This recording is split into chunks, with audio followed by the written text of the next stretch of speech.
Welcome to another episode of After the Tassel, everyone. After the Tassel is a program brought to you by the Student Success Center's Office of Advising and Career Development. I'm Mandy Plyman, Employer Connections Coordinator, and I'll be your host today. Listeners may notice it's a bit quiet around here. Clay and Michelle can't be with us, so it'll just be me and our two special guests. Before I introduce them, I do want to share that over the last few episodes, we've chatted with some of our wonderful alumni about their campus experiences and how they've navigated their career path so far. We're now going to start bringing some local employers into the conversation too, to gain their perspective on professional life and navigating the waters of career development. Today's guests are Salena Saxe and Ryan Hulsey. They both work for Northwestern Mutual, which is a financial services organization. Salena and Ryan, thank you for joining me today. Could you all share a little bit about yourselves before we get into the questions? Sure. Salena, why don't you start? Yeah, so like Mandy said, I am Salena Saxe. I am our recruitment coordinator here for Northwestern Mutual in Columbia. Yeah, that's me.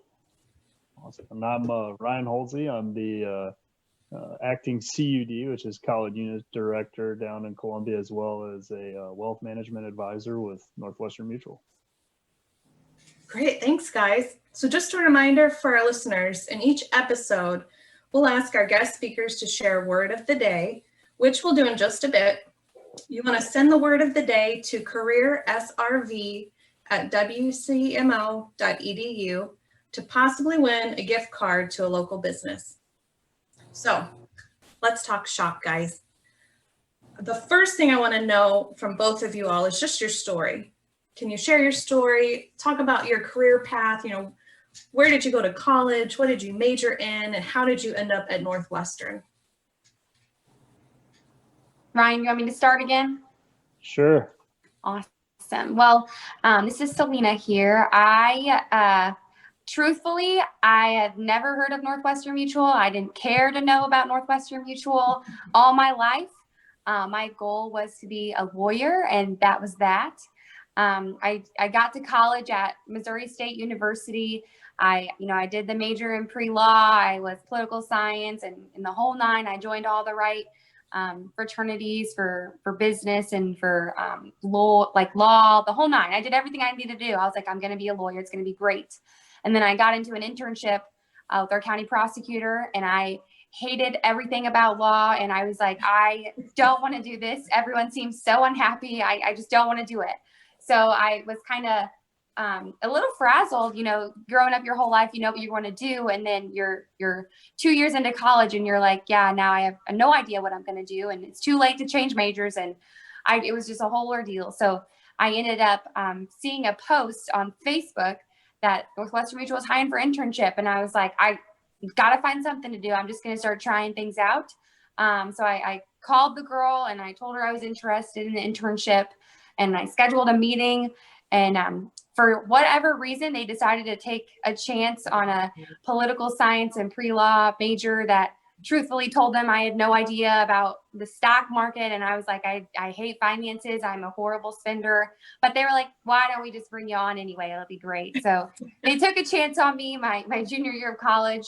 I was really thankful for it because I'm here still today. So I did the internship for about a year. And then I transferred into more of a recruitment role. My senior year of college, I was recruiting those in my classes with me, people on campus. So it was really fun to be able to work and also be going to school. They really worked with me on just being a college student, but also having this amazing opportunity. And then come May, in my graduation, all through COVID, I had a wonderful virtual graduation. It was a lot of fun. I wasn't ever looking for a job because I was like, I still love what I'm doing. I love this company. And they were like, well, let's just bring you on full time. So I reached out to the Columbia office and I told them I wanted to transfer, and they welcomed me with open arms. So I've been to a couple of our different offices with Northwestern, but I've by far had such a great time in my short period here with our Columbia office. So I started doing full-time recruiting. So it was really nice not having to do any job searching, or especially during COVID. I was able to graduate college and have a career lined up waiting for me with open arms. So that's a little bit of my story. That's how I got here. If you'd have told me, when I was younger, that I would be working for a financial firm, talking to people all day, I would have told you were crazy, because I was going to be a lawyer. But lo and behold, I'm here, and I'm really happy. I'm loving it. So it definitely was a turn of events for me, but I'm thankful every day for how it all ended up. Yeah, Salena, so I work with students on internships. That's my main role. Michelle and I tag team on helping them search for one and getting prepared to interview and things like that. But then I managed an internship program at Westminster, and I can't tell you how many times I've heard from students that either the internship solidifies your career choice, right? Because you're like, I love this, Yes. I love everything about it. Or you learn some really valuable lessons, even in things that you don't like. And I tell students, do this internship. It's going to help you decide whether you do or you don't want this career. And even if you decide you don't want it, that's a valuable lesson, because you're not having to find employment, have a full-time job, and realize, oh, this job sucks. I hate this job. What am I doing? Yep.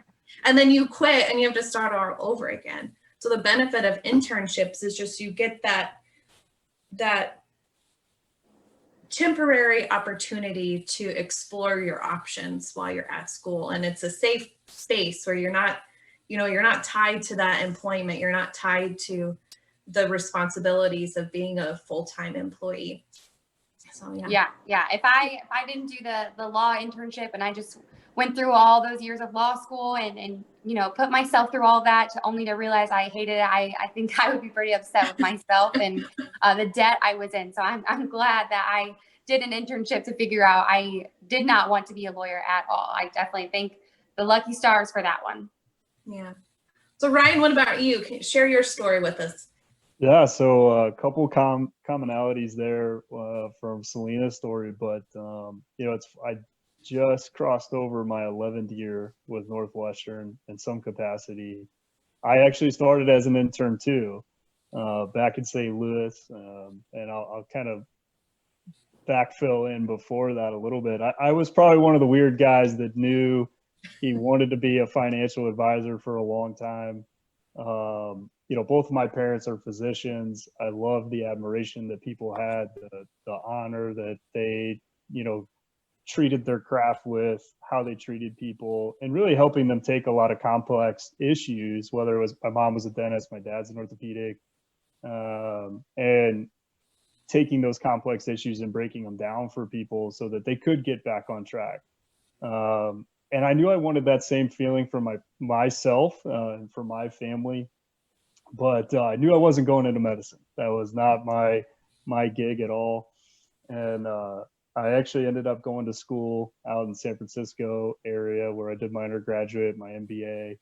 And, as a lot of us college athletes do, we procrastinate on everything but sports. And I was looking for an internship, had to have one to graduate. And as I was looking around feverishly, last second, Northwestern popped up, and I, similar to Salena, had not heard of Northwestern, which is kind of sad for a guy that said he wanted to be a financial advisor, that I didn't know one of the largest insurance company in the country. But I jumped at it, at the opportunity. It was one of those internships where, Mandy, to your point, you really got to test drive the career, because I think you think you want to do something, but it's always good to try it first. So the internship allowed me to test drive the career, really do what advisors do every day, which is reach out to clients, build your book of business. Though it was small, I really got a chance to do that. And I actually thought, hey, I'm going to go here, get a top 10 internship, be a top intern. Everybody's going to want to recruit me. And I'm going to leave Northwestern Mutual for one of the big brokerage houses.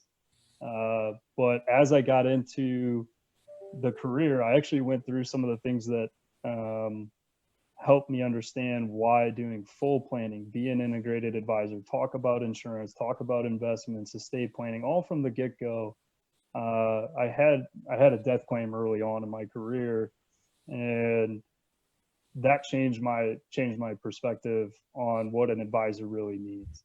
And again, going back to my parents, it was an opportunity to really be there for people at the best of times, and unfortunately sometimes at the worst. And it's driven my career and my passion for this job. I mean, at the end of the day, this is what I get to do all day, which is talk to people, hear their story. And I will say at first, that was my favorite part of the job, was meeting new people. Still is, still probably top 2-3 things that I do. But now 11 years into the career, it's how these relationships with our clients have developed. Some of my best friends are clients, but truly some of my clients have become my best friends as well. And it's one of the reasons that I still, though even in COVID, and I like to see people in person, that I get excited every day to challenge, the financial status for our clients and help them grow. And ultimately it helps me grow as well. Yeah. So during COVID, Yeah. how is business going for Northwestern? Have you found, like, has business kind of been per usual? Has there been an uptick in people now interested in planning for the future? Or have you seen kind of a decline where people are more focused on other things? Well, one thing COVID has done is really brought our morbidity, mortality, finances absolutely to the forefront of a lot of people's thinking. And though it is weird to say this out loud, this has been a banner year for Northwestern in general, including my practice, including our office, because people do find it more relevant. They understand, the power of having a plan, of actually walking through these things. And a lot of that even just comes from existing clients. Some of those things, as again, I'm still a procrastinator, as Salena unfortunately has had to find out with working together sometimes. But, there's those things that have been on people's minds that they are now executing on. But also it's going back to what I talked about earlier, was we get to be that financial coach, help people understand that, these are ripples. Unfortunately, some have felt it a lot more than others. But we've been busier than ever just because of the environment. People are thinking about these things. But also just because we get to help people walk off the ledge, maybe sometimes a little bit as well. Yeah, I think from my personal perspective, I really know nothing about stocks, bonds, insurance, any of that stuff. And I rely on my financial advisors. I have 2 of them, one through work and then one for my personal things. And I find it really valuable when you have someone more knowledgeable, you have that expert that you can turn to, especially in these moments of when you want to panic or be really anxious about things. It's calming when you can ask those big questions and be like, I don't know what this means. Can you tell me? Walk me through this. Am I going to be okay through this? Well, thank God, because if everybody didn't feel that way, which I would say is the majority of folks, because you guys are all busy, and we were talking about your son earlier, and just everything else that's going on in the world. I'm glad that you don't have the time, because I get to keep my job. So well, and I'm like Salena, I could care less. I know it's important, and I want to be prepared, and I want to be in a safe, good place. But I could really care less about learning all of the lingo. So you all both have talked, as you sharing your stories, you've both mentioned several times, how much you really enjoy working for the company and you like what you do. What is it about Northwestern Mutual specifically that makes you stay? I think for me, when you join a job, a firm, anywhere, it's not the company or anything that makes you stay. It's the people that you're with. And I think Northwestern Mutual, our interview process in general, we're only looking for like-minded, success-driven, like motivated, helpful people, and that's what we bring on.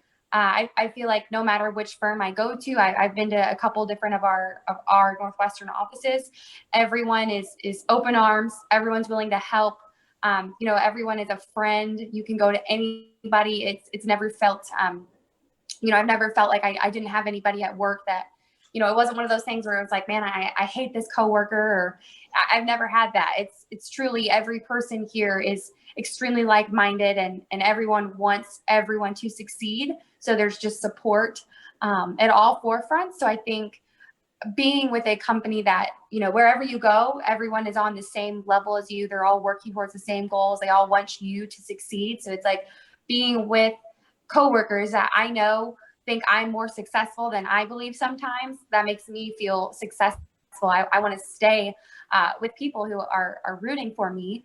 I think that's the biggest thing that makes me stay, just because I know where else are you going to find, a job that, you don't have those coworkers that are negative. You don't have people who aren't looking to succeed and grow like you are. I think that's the biggest thing. Now, the company in general is incredible, but they do a great job of really only bringing in people who are going to help you get to your goals and achieve the things that you want in life. I'd echo quite a bit of that. And, for me in my career, it's been a little bit of an unorthodox path. I started as an intern in St. Louis, went to San Francisco. I started my full-time career there, moved back here to Columbia when, shocker, I married a doctor. I was going to medical school at the time. So I'm just surrounded by them. In fact, my best friend's also a surgeon. So as you can imagine, I work with a lot of people in that space, but I really had a lot of challenges in my career in just jumping around a lot. And to Salena's point, I always had someone that was willing to help. And one of the things, and I know a lot of times people ask, like, what's the best advice you can ever give to a new, graduate or someone that's looking for an internship. Mm-hmm. And it was the thing that I failed to do the most, which was ask for help. And I didn't fear it because I was afraid of my, colleagues and the people that had come before me and that we could help out with.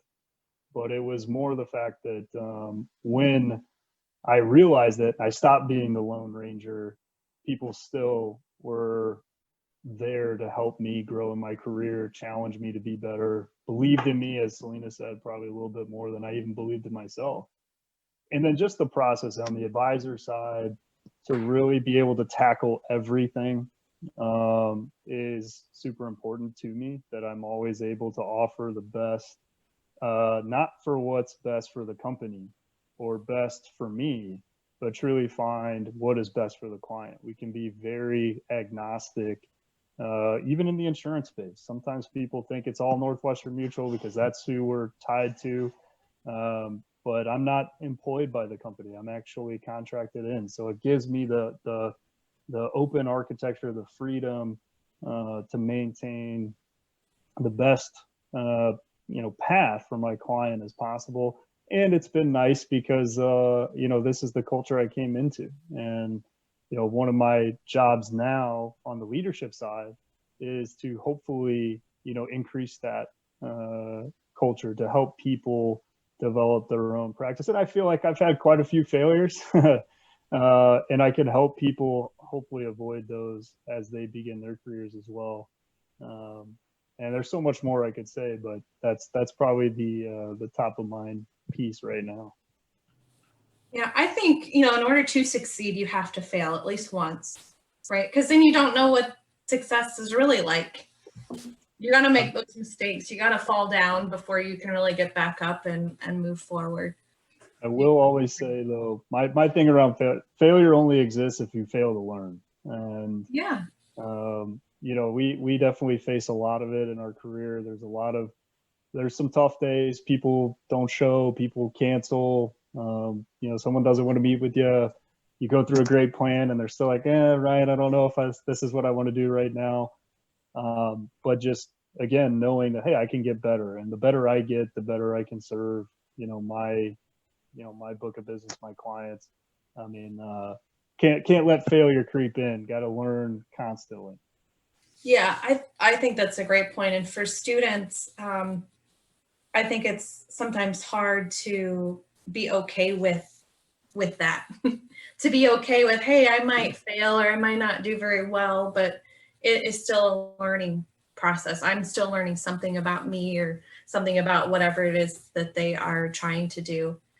And I think going back to your point, Ryan, about having difficulty in asking for help, I think a lot of people, a lot of adults have that problem. A lot of students are not comfortable asking for help because I think we all have that kind of independent mindset where it's like, oh, well, I can figure it out. Or I don't want to look stupid. I don't want to ask a stupid question. I should know this. All those thoughts go through your head when I tell students specifically, there aren't any stupid questions. It's just something you don't know yet. So just ask. It's okay. Be okay to ask for help because that's the only way you're going to learn and you're going to grow is by asking those questions. Absolutely. And I think you'll always find that people are more than willing to want to help. Yeah. And truthfully too, like, don't be afraid of taking that step because anytime we start something new, we suck at it, right? Like it's sometimes it's just an arduous process and, there's no reason to, especially ask the people that have come before you that are successful, that you look up to. They probably did the same thing. They looked up to somebody, engaged with them, and it probably made a massive difference in their career. So we shouldn't be afraid to do the same as well. Yeah.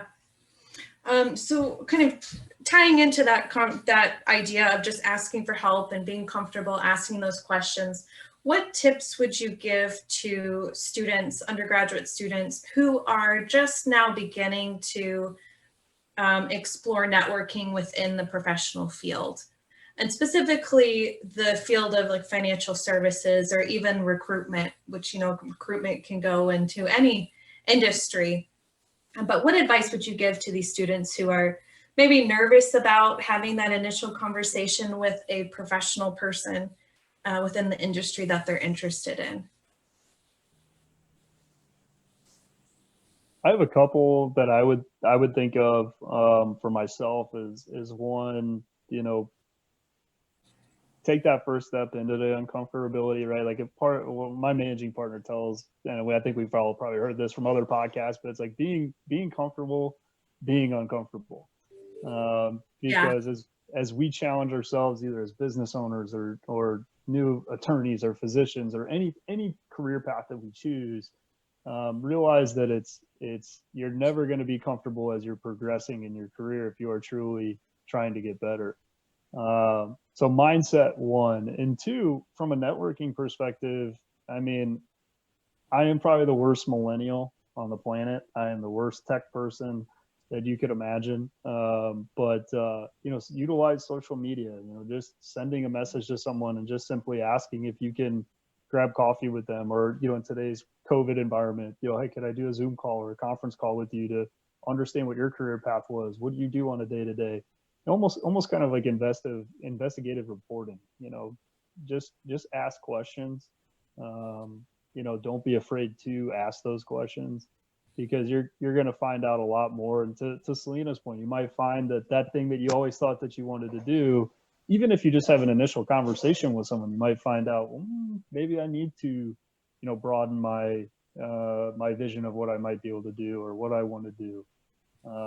And then the other professionalism. I know that's something that gets said a lot, be professional, but I mean, I right. Like showing up on time, doing those things, like I think so many times we can take that stuff for granted, but it gets noticed.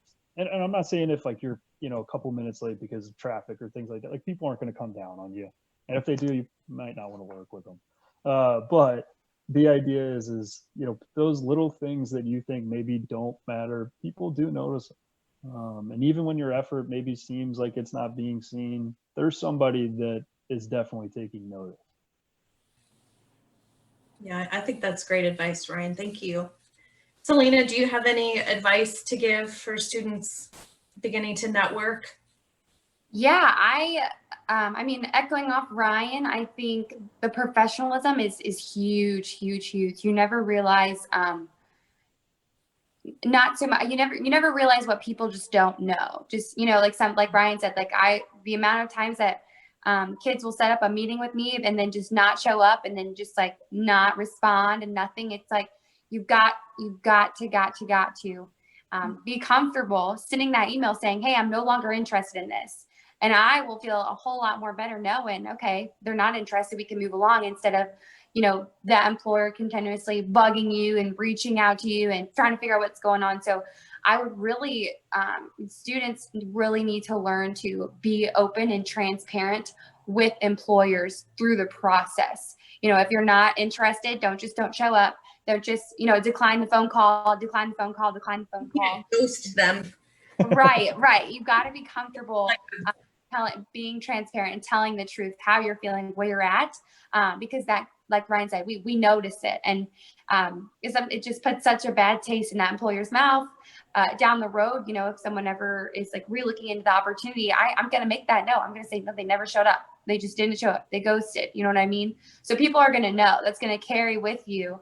You're constantly setting up relationships. You're constantly meeting people. You've got to make sure that you always are leaving a good taste in their mouth, no matter whether it was a good opportunity or not, whether you're interested or not, because you never know down the road when you're going to need their help, or when you're going to need a new opportunity, or anything. You never know. Maybe they'll be at a new place and you're looking for a job at their new place, and it's like, well, I mean, you just never responded. Like that carries with you. So professionalism, I think, like Ryan said, is probably key. And if you just don't know how to handle those things, or you don't know how to type up that email of sending, I'm not interested in this anymore, just again, asking for help, being comfortable with that.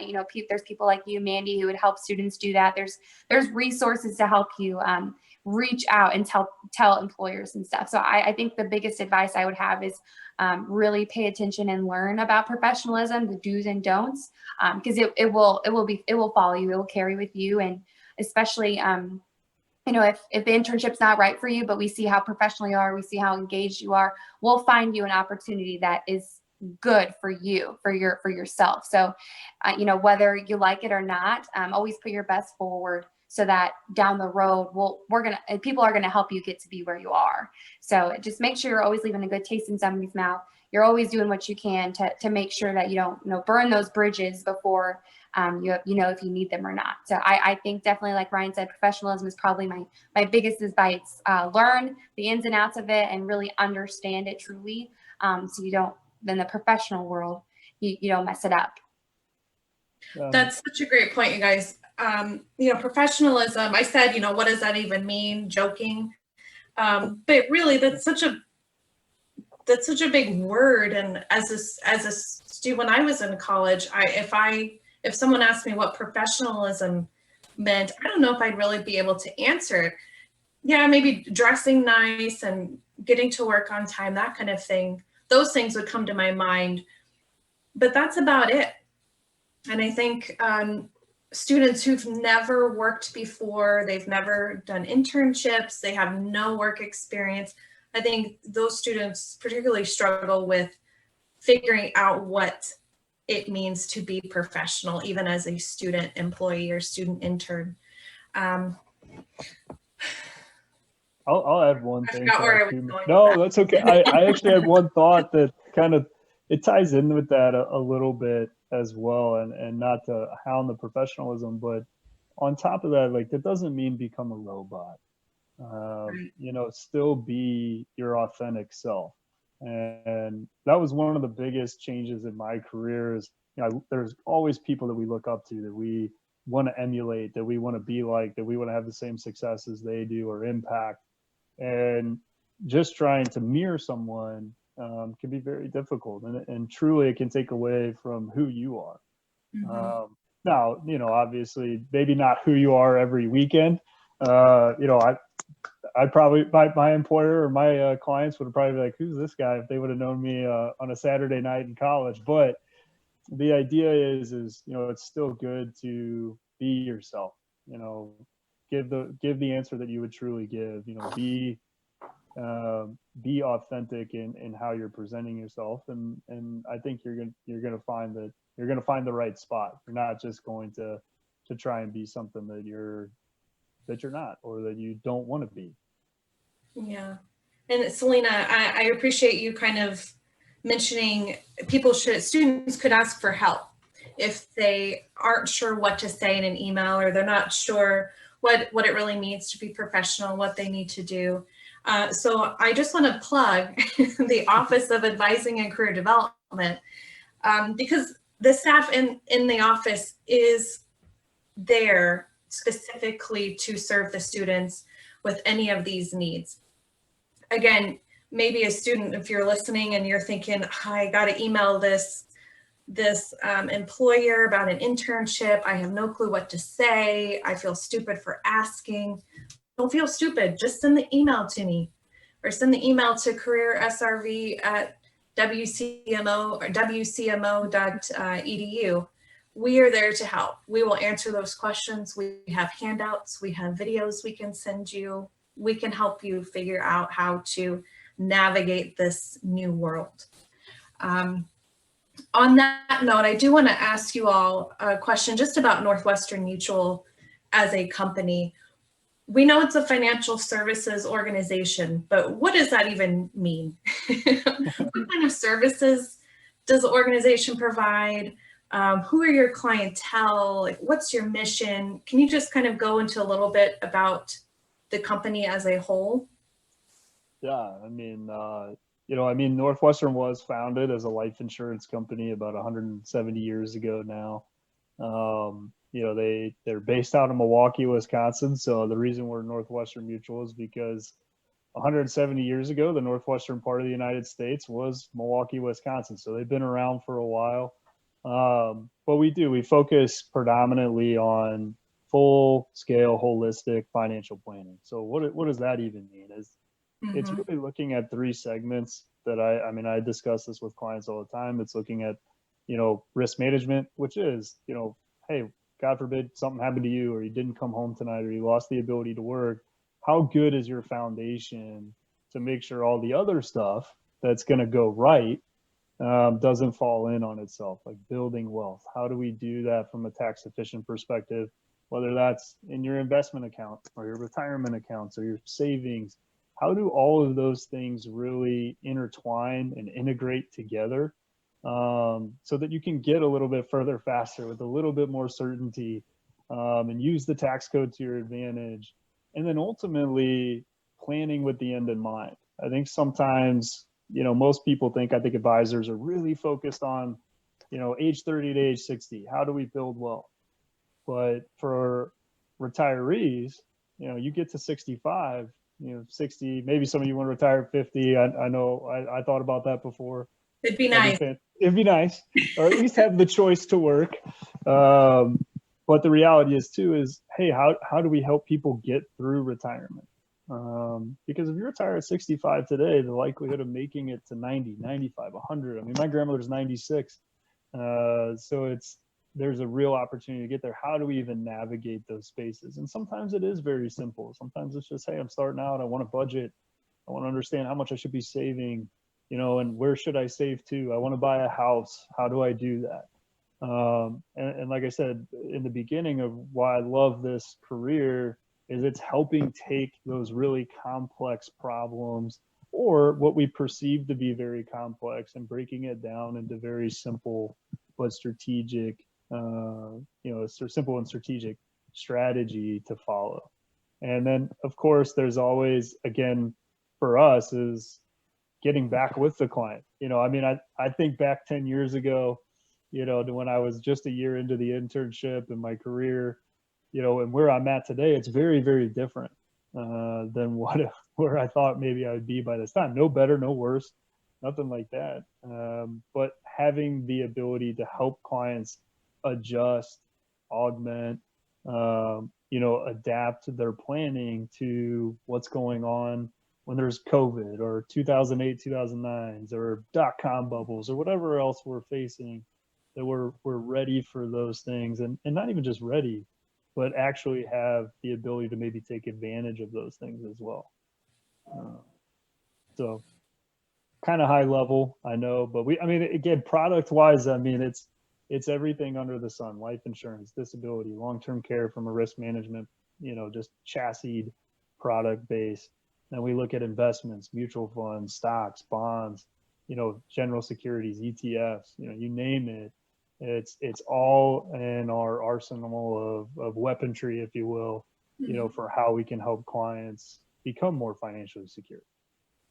I think it's great that your company offers all of those services, where your client, a person, doesn't have to go to maybe multiple different people to get help on these multiple different things. They can all go through one person, this one organization, and that cuts out a lot of the legwork for the individual, I would think. For sure. And it helps. And sometimes we don't have, a product or something to that. I mean, again, we're not CPAs. We don't, do tax returns. But another beautiful thing about having your own practice and your own business is that you have those resources. You have great, going back to like what you had talked about, of how do you build your network? How do you network with other professionals? We have to have a great professional network. A business owner needs a CPA. Well, hey, here's a couple of my good friends or clients that you could work with. We need a good property and casualty person.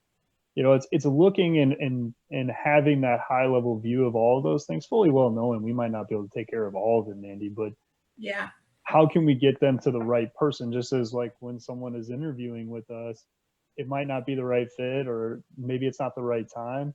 But going back to, hey, if you're a great person, you're driven, we see those things, and it's like, well, hey, who could we get you in front of so you could try something else? It's very, very similar, with our clients as it is with interns or new reps or even employees in general.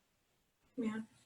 Salena, what kind of, can you talk from a recruiting standpoint, what kind of opportunities are there available for students or graduates looking for a career?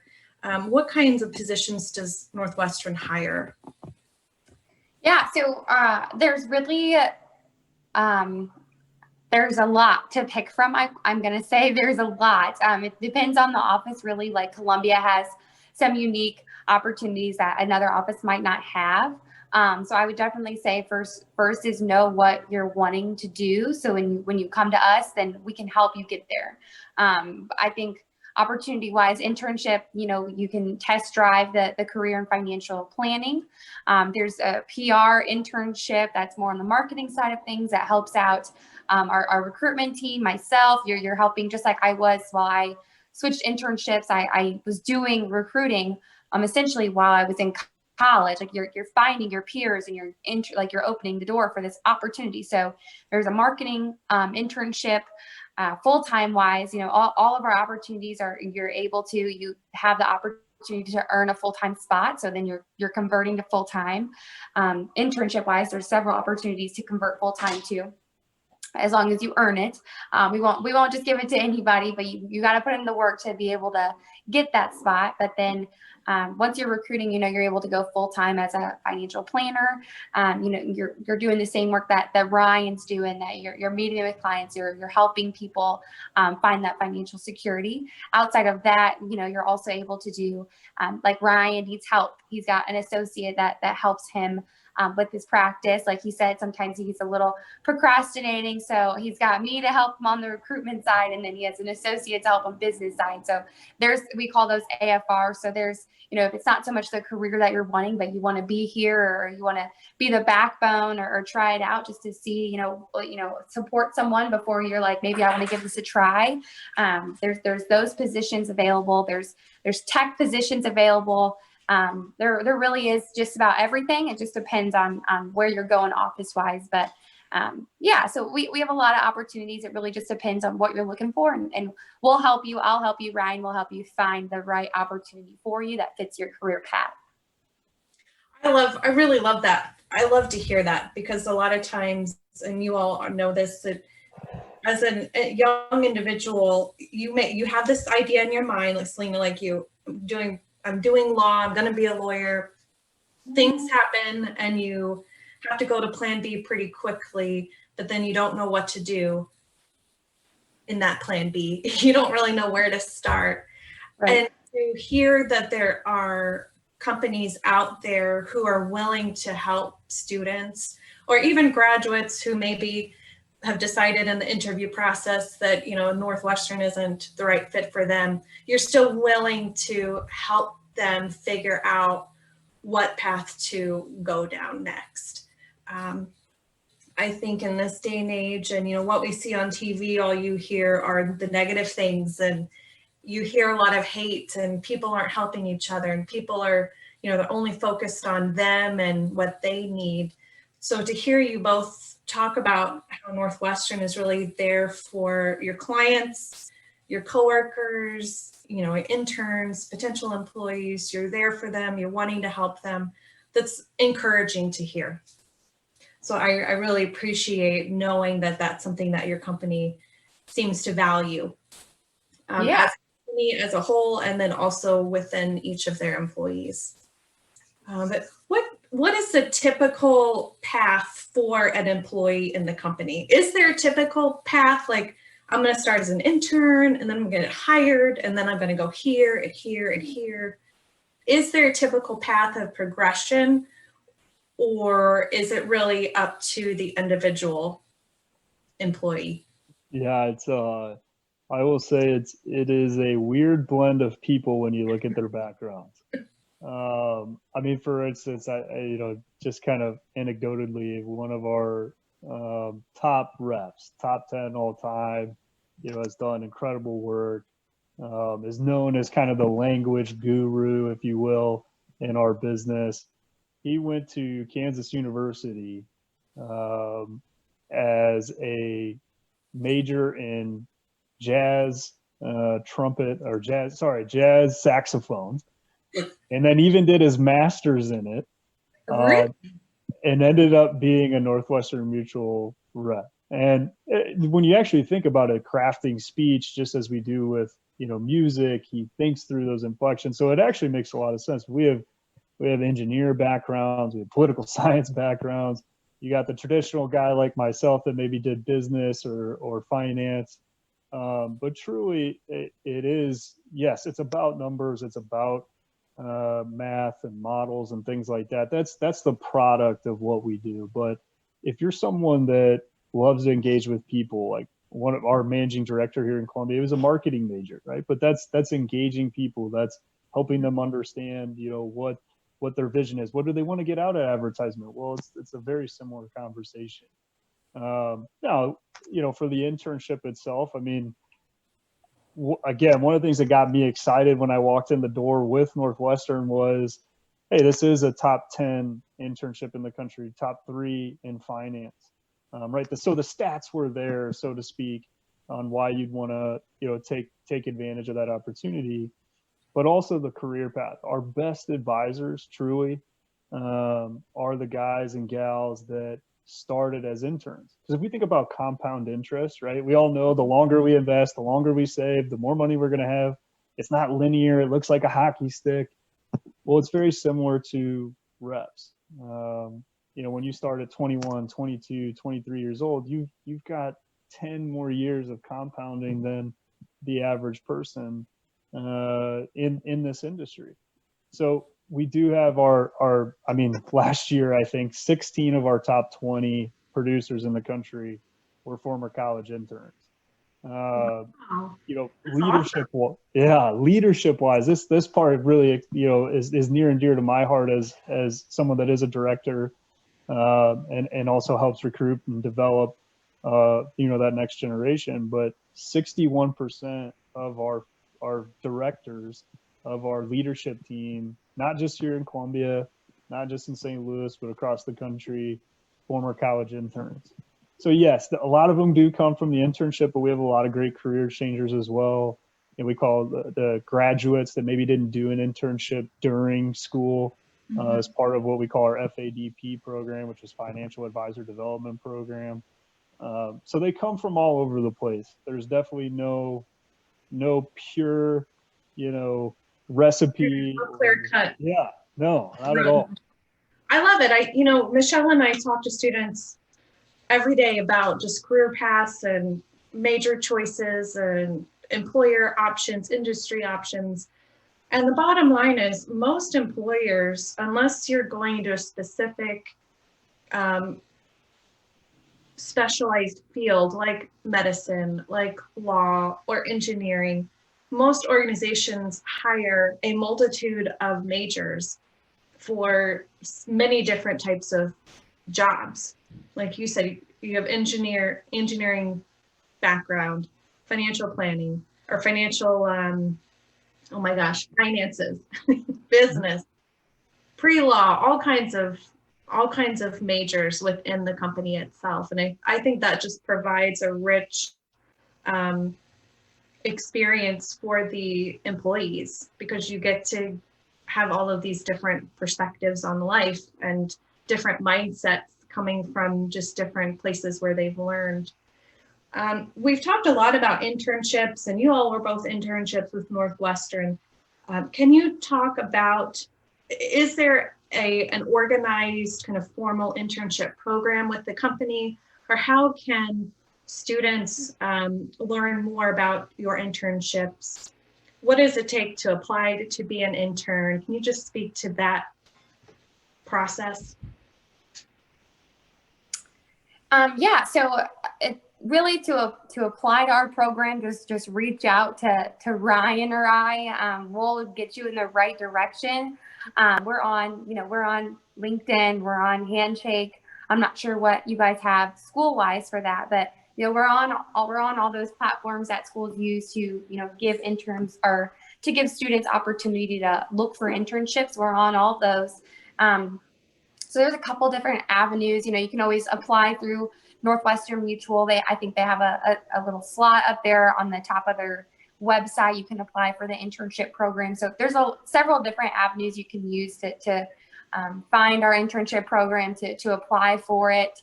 But I mean, really the easiest way would just be reaching out to Ryan or I.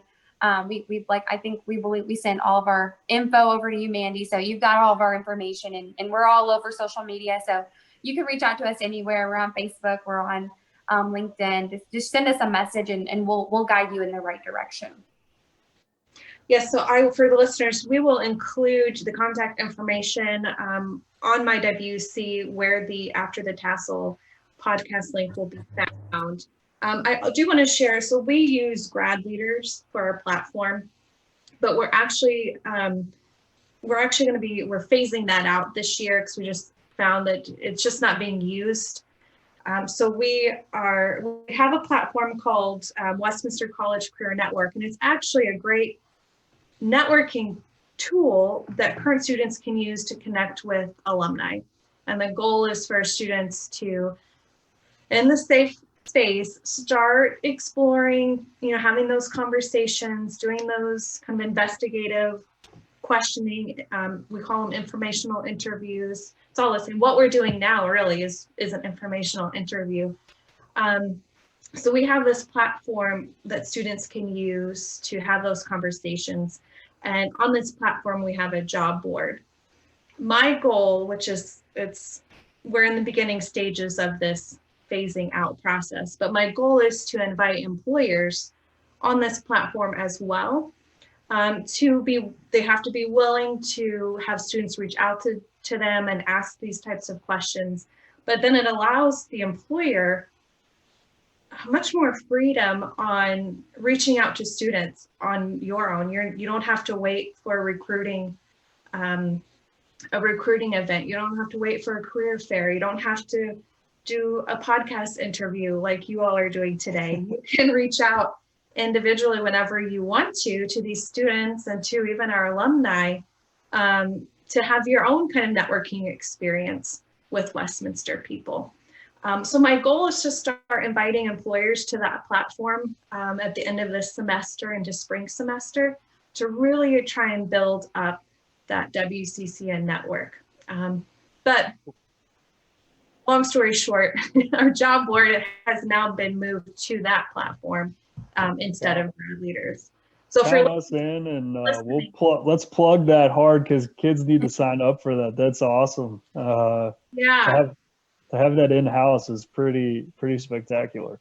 Yeah, we have really great alumni who are really wanting to help our students. They want to answer these questions that students have about different majors and different career paths. And I thought, Shell and I both thought, why not have employers be part of this network too? It's just an added layer of information and an added layer of perspective that these students can have access to, again, in a safe environment where it's not a video chat, it's actually done basically through email or through phone calls. So it's kind of a baby step into the full-fledged networking at a career fair or a networking event.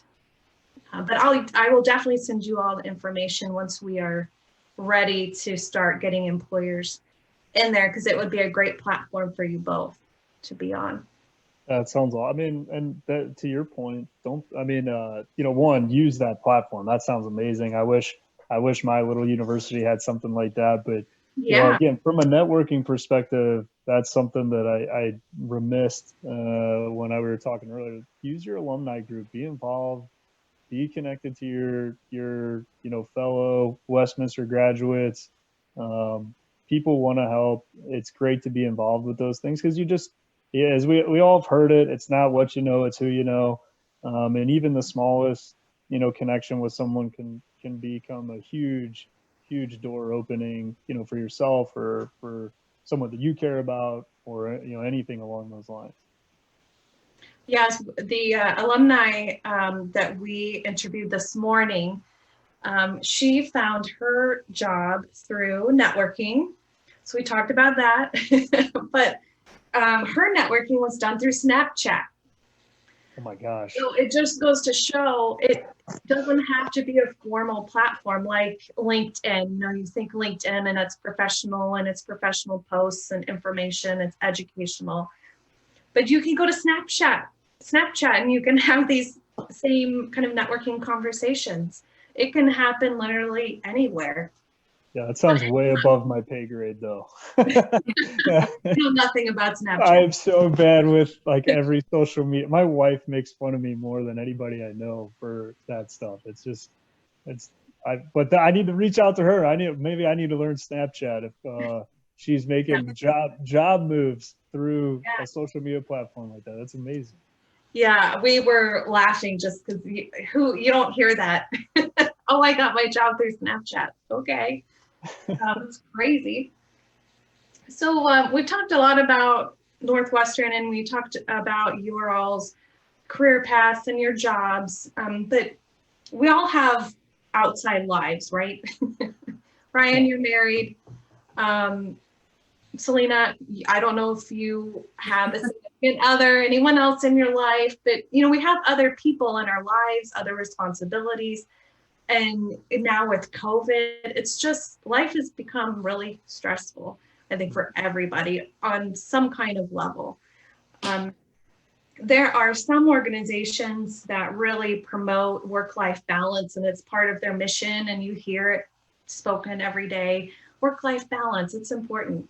What does that mean to Northwestern? Do they feel like work-life balance is okay? What does it mean to them?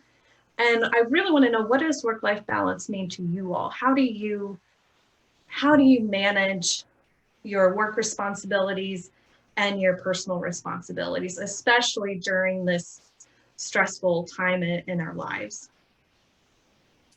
I think for me, the biggest thing that I do is when I'm working. I'm working. I'm not, on Facebook or, like you were saying, on Snapchat. If I'm working, I'm working so that when I'm at home, I can be at home. And I'm really intentional about, turning off work stuff as soon as I get home. I'm not going to, respond to emails and all that type of stuff, because it just, I feel like you never get that chance to step away and not, just to digress from the day that you had or from your job, everything. I really, really make that a point in my life to, if I'm at work, I'm working, and that's all I'm doing. I'm not talking with friends. I'm not, thinking about what I'm doing later. I'm going to work. I'm going to be productive. And then when I get home, I can do whatever I want. I don't have to think about all the stuff I didn't get done at work because I'm not there. So I really, really focus on being intentional with my time and my productivity. I got to make sure I'm getting done what I need to get done so that I don't have to, take out that time I need with my family, with friends, with everything else that I've got going on. So I really try to be very just work-life minded. So in the sense of, like I was saying, if I'm at work, I'm only going to be working. When I'm at home, I can be at home and I can be present in my life outside of work. And just making sure, and it's really easy. And I fall really accustomed to it sometimes. Someone will just send you a quick text like, hey, can you just pull up this document for me? And I'm like, yeah, I guess, I'll pull it up. So then you're opening your computer, it's 9 o'clock at night. And then you're like, actually, I got all this other stuff I could do. So I really try and no, I'll do it in the morning because I know that if I open up this computer, I'm going to be here all night. So it's really easy. And sometimes it does take 5 seconds to send that over or to do something quick like that for other people that you work with. But if you just got to really make it a point to structure it. If you're at work, you can work. And when you're at home, you'll respond later when you're back at work. Just make sure you're separating it instead of doing it at the same place, which is hard with COVID. We're working from home. So work is home at this point. Before it was really easy to separate those things, but making sure still while it's separated, even though most of us are at home. Yeah, I think that's a great point, Salena. Setting the boundaries, whatever those boundaries look like for you, and it's going to be different for everybody. Everybody can handle different levels of work stress and life stress. And some people do enjoy or have no issue working from home late at night, answering the emails, but other people really want to set that clear definition of this is my work time, this is my personal time. So I definitely agree. It's important to set those boundaries. And I think it's also important to respect the boundaries that your coworkers have set for themselves, because again, we're not all the same. And if you send a text to a coworker at 10 o'clock at night, but that they are clear on their work and personal life time, maybe you shouldn't send that text. Maybe you should put it in the morning or put on a Post-it note on the door or something. But I think, just being respectful and mindful of your coworkers' boundaries and their work-life balance that they've set is important. But Ryan, what about you? Yeah, I mean, I'm a little bit more ADD, so I'm all over the place all the time. But for me, it is important that when I choose that this is time that I'm away from work, that I can be. Now, early on in my career, when I first started, I worked a lot of long days. I mean, again, this is a career that you can take it as far as you want. There's no cap. There's no territory. There's no, you have to fit in this mold.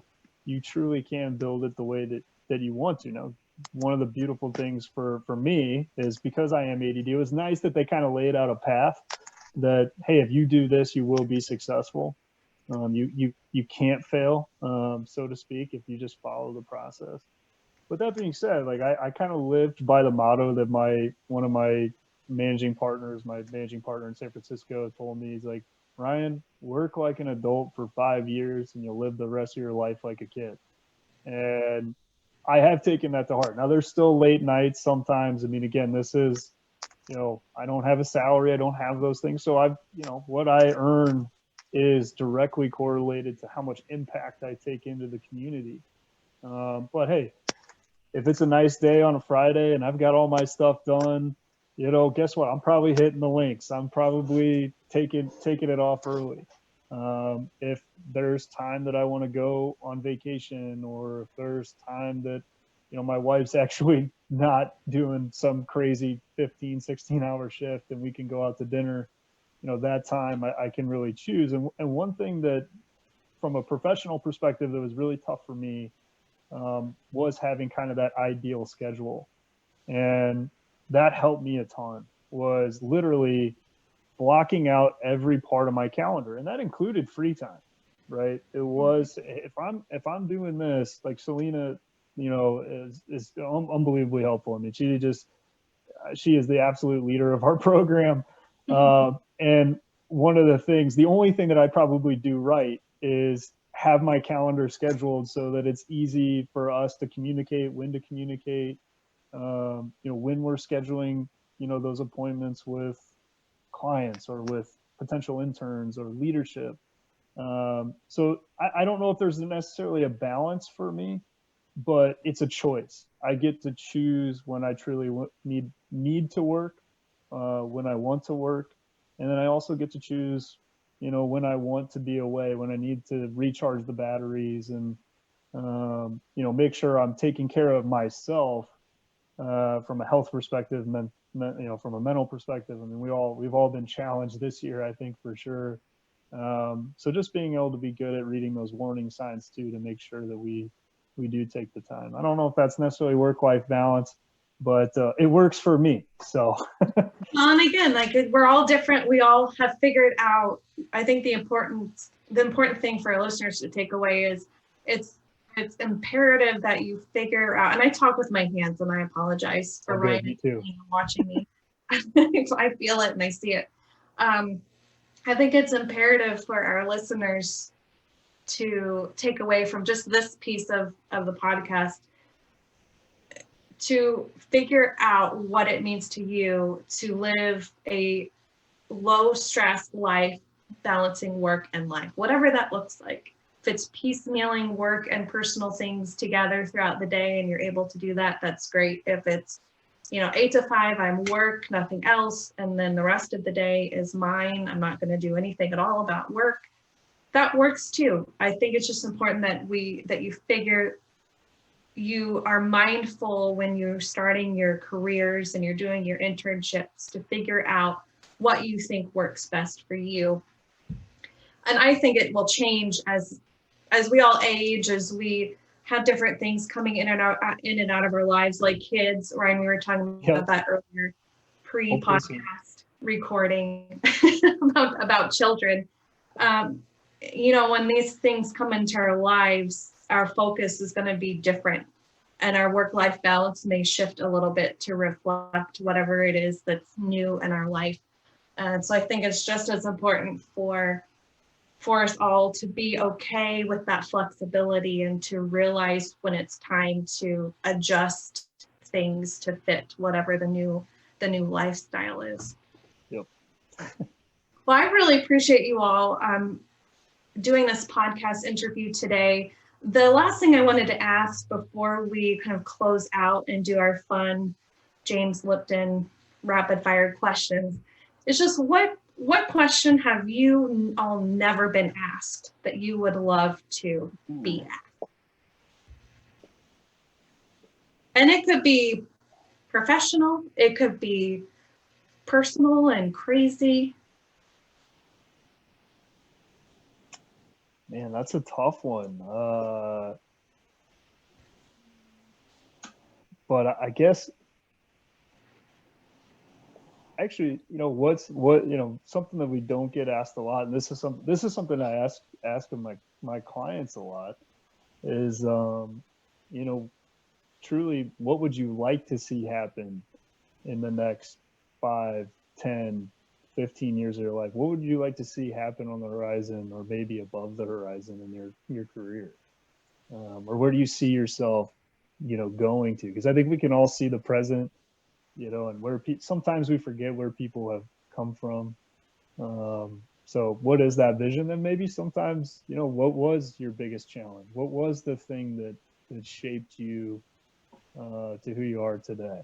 What was that challenge that really brought you into yourself? Yeah. What was that challenge?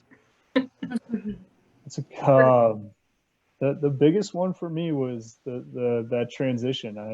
I had a very difficult transition from San Francisco to Columbia. In fact, I ended up leaving the full-time career and went in-house, which was tough. It was very difficult for me because it almost felt like I was failing in that sense, but actually maintaining my relationships, doing those things, growing as a person, having to kind of start from scratch again. Back down to, eating ramen noodles a little bit and digging for change and, my couch cushion, stuff like that, when it felt like I should be so much further ahead. Yeah. But realizing I was I still had control of where I was headed, and, someone's feeling or thought of me, just one person's thought shouldn't control, who I am and what I want to do. Yeah, that's great. I agree with all of that. Yeah. Salena, what about you? What's a question you've never been asked, but you would like to be asked? I don't think I've ever been asked like, we're asked what our vision is, what our future, what we want our future to look like. We're asked questions like that, but I don't think I've ever been asked, like, what do I want? And I've been asking myself that question a lot recently. So, and I'm still at this point where I'm like, I have no idea. So I don't think I've ever been asked like, what do you actually want? Not work wise or with just what do you want? Like, what do you want in general? And I'm like, so I've started asking myself that, just doing a little bit of soul searching. And I'm like, what do I want? So I don't think anybody's ever asked me that question.